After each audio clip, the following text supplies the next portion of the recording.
Alright, after 5 years, the trench is finally done. I started this back when I was a freshman in high school, and now I am 1 year out of high school. Planning to be recording this a little sooner in the year so I wouldn't be freezing my butt off, but unfortunately I just found the video camera today, so it's a bit cold, which means I'm going to be hurrying this up. So, starting with the outside of the trench, you'll see there's the top of the hill there. Bottom of the hill's down there. I don't own the top of the hill, so I had to build this 3/4 of the way down the hill, which means there is a serious problem with water runoff. So to combat that, I have dug a channel around the trench to channel the water downhill. You can see one there. Stepping onto the roof of the trench, we can see I've got a channel over here and one over here. They meet up, and that channels the water down the hill and around the trench. That prevents, too much water pressure from hitting the walls of the trench, and it ensures stability. That was a big problem I had last year. I had quite a few walls caving in. Fortunately, I wasn't there, but that was due to water pressure. So anyways, looking at the outside of the trench, we'll try and do this quickly since I have a low battery. I built this part this year. You can see the trench. I'll zoom back actually. Let's start over. The trench is sort of in two parts. You have the left side and the right side there. The right side I did this year. The left side I did over the past 3 years. So you can see here, this is the last thing I did. I did this in October. This is a steel reinforced concrete machine gun bunker. It's about 4 inches thick concrete. You can maybe see some steel reinforcing. I don't know if the camera's good enough to show that, but anyways, I casted that with cardboard. Then I poured concrete into it and removed the cardboard cast. It's got granite and limestone boulders and rocks on top of it, about anywhere from 4 to 6 inches of that, and then dirt on top of that. Over here we have another, you can sort of see where the tunnel leads from this view. That tunnel is also constructed this year. That's got about 6 inches of dirt and concrete and limestone again on top of it. Okay, move around the outside here. So this is the door leading down. We'll get into that a bit later when I head into the trench. We're just going to look at the front part of the trench. I like to call it the left side of the trench the lower level, since it's down a bit lower than the right side. You can see a gun port here. I've got two more gun ports around the front. And these all face downhill. And then over to this is the south side of the trench. I've got one more gun port right there. On the lookout for some ivy up here. Alright, that's basically the outside of the trench. I guess I could show the lower level roof. This isn't as strong as the upper level roof. This is a wooden roof. I'll show the specifics once I get inside, but it's got dirt on top of it, so it can withstand a bit.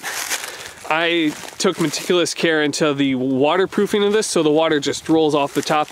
The wood, there's no leaking downstairs, which I'm quite proud of. You can see there another machine gun. This isn't quite like that machine gun bunker. This one's not as thick, but it's got a good 4 inches of steel reinforced concrete for the roof, and then granite and limestone on top of it. You can see little ports there which you can stick your gun through, and that's to shoot guys off the roof. Now, this isn't, in World War I, German bunkers weren't all uniform like they were in World War II. In World War II, German bunkers had layouts and plans designed, but in World War I, it was sort of just up to the division manning the area to build their own bunkers. So they were all different. They all varied greatly.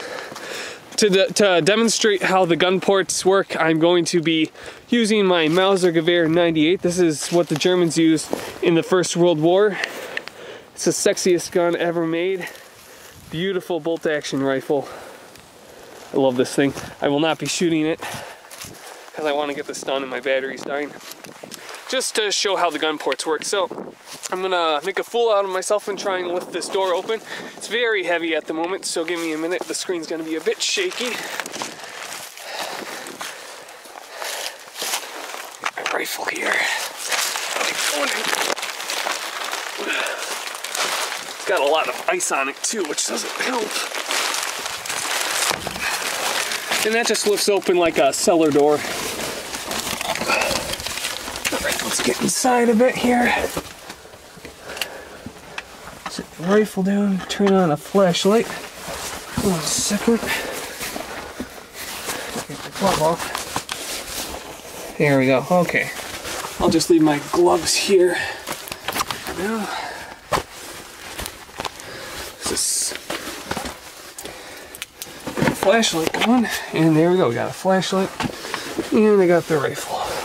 Let's head down. So, we are, let's see, the roof's about 7.5 feet, maybe 8 feet off the ground level. Everything's concrete here. These are cinder blocks for the walls. The floor is concrete. Everything except the roof in the lower levels concrete. The roof is wood.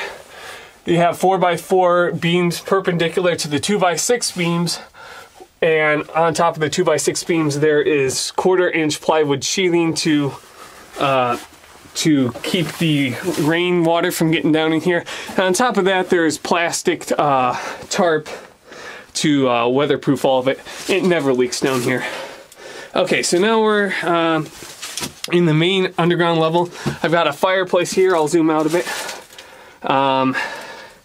It's got small holes, okay, so it doesn't generate much heat. It acts more of like a furnace actually, but you can put wood in there, you can stick your hands in the holes to warm your hands up. That's really all it's good for, maybe cooking something. It gets very hot in there, because like I said, it acts as a furnace with 2 small air holes there and a big hole on the top, which you can't see. Anyways, there are here are the gun ports, showing you the outside view. They're at about, everything's designed for someone who's 6 foot, so if you're really short, these probably won't work for you too well. But anyways, I'm gonna get the, I'll do that at a different port. But that's showing the downhill view. This is the east side of the trench. Over here I've got an alcove between these 2 beams for fire fuel, just wood and paper mainly. Moving over to the south side, I'm going to stick my gun up so you can get a view of what it looks like from the gun port, but that's the south side of the trench, and it gives you a nice view into the woods, sort of. It's got very nice outside right now, aesthetically anyways. Okay, moving to the machine gun bunker that's overlooking the roof part. So it's a little cramped in here. I didn't plan this out too well, but anyways, these are holes that basically, if you have a small weapon, you can stick it out and shoot anyone who's on the roof if you have to. A rifle would have a hard time getting out these holes. Like I said, I didn't plan this one out too well. So now we're going to move to the upper level. Everything here is concrete, including the roof. Going up the steps. It's a little cramped up here. All right, so here's another fireplace. This one's much better. As you can tell, the opening's a lot larger. The roof looks like cardboard. What I did was I laid watermelon cardboard crates, which are 6-ply pieces of cardboard perpendicular to the walls, and then I poured concrete on top of that. The concrete hardened, and then I poured more concrete on top of that. Long and short, there's 4 inches of steel reinforced concrete for the roof. This cardboard's not even doing anything anymore. That was just initially to hold the concrete up. The walls are cinder blocks with 2 holes in them. As you can see, I poured concrete down the 2 holes, put re-rod down the 2 holes. In other words, these are solid concrete walls with re-rod shoved down them, so they're very sturdy. Moving up to the machine gun bunker, we got steps leading up. It's a little, it's a much more spacious up here actually. So in the machine gun bunker, it's completely cast. Like I said before, I made cardboard molds and then poured concrete in, put steel reinforcing in there, chicken wire, and so the walls, the roof and the walls are steel reinforced as well. Now, one problem was the ground was not settled completely when I poured this, so it shifted a bit after I poured it, and you can see right there, there's a crack. The bunker did split a little bit from the ground shifting.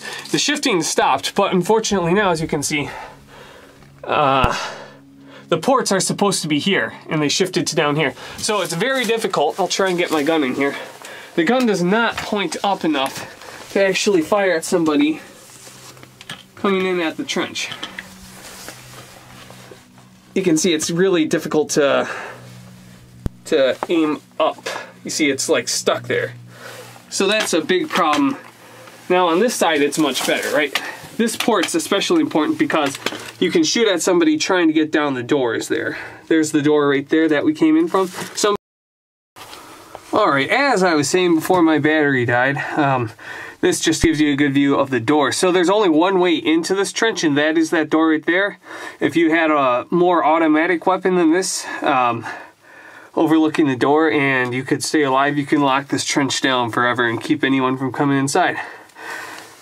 Now this is something like that is a little more of something you'd see in a World War II bunker. They weren't that sophisticated with their bunkers in World War I, at least not for the most part. And in case I didn't say before, the Germans were the ones that used bunkers the most in the First World War because they were defending against the British and French attacks.